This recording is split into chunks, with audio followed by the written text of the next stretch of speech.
Mr. Jordan. Thank you, Mr. Chairman. Dr. Hill, during your deposition, I asked you, was Christopher Steele's dossier a rabbit hole? Do you remember the answer you gave to that Yes, question? I thought it was a rabbit hole.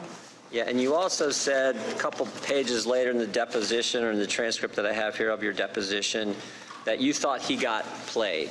Is that fair? That is fair, yes. I was struck by a number of things you said in your statement, a number of things I thought were right on the target, and one was on page 7. You said this: President Putin and the Russian security services weaponize our own political opposition research. And that is exactly what happened in 2016. Exactly what happened. You called it, you knew it, you saw it. The DNC hired Perkins Coie, who hired Fusion GPS, who hired Christopher Steele, who talked to Russians, who gave him a bunch of dirt, bunch of National Enquirer garbage that he compiled in a dossier, and our FBI used it. They used it as part of their investigation that they opened in July of 2016, where they spied on 2 American citizens associated with the presidential campaign. My guess is that's probably never happened in American history, and exactly what Dr. Hill talked about is what happened in 2016. Exactly what she talked about. And for 10 months, Jim Comey and his team did an investigation. And after 10 months, they had nothing. Because we deposed Mr. Comey, and he told us after 10 months we didn't have a thing. But that didn't matter. That didn't matter. We got the Mueller investigation. $32 million, 19 lawyers, 40 FBI agents, 500 search warrants, 2,800 subpoenas, and they came back this spring, and what'd they tell us? No collusion, no conspiracy, no coordination. But the guys on the other side don't care. They don't care.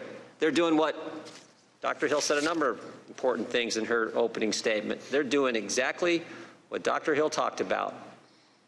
The impact of a successful 2016 Russian campaign remains evident today. Our nation is being torn apart. Torn apart.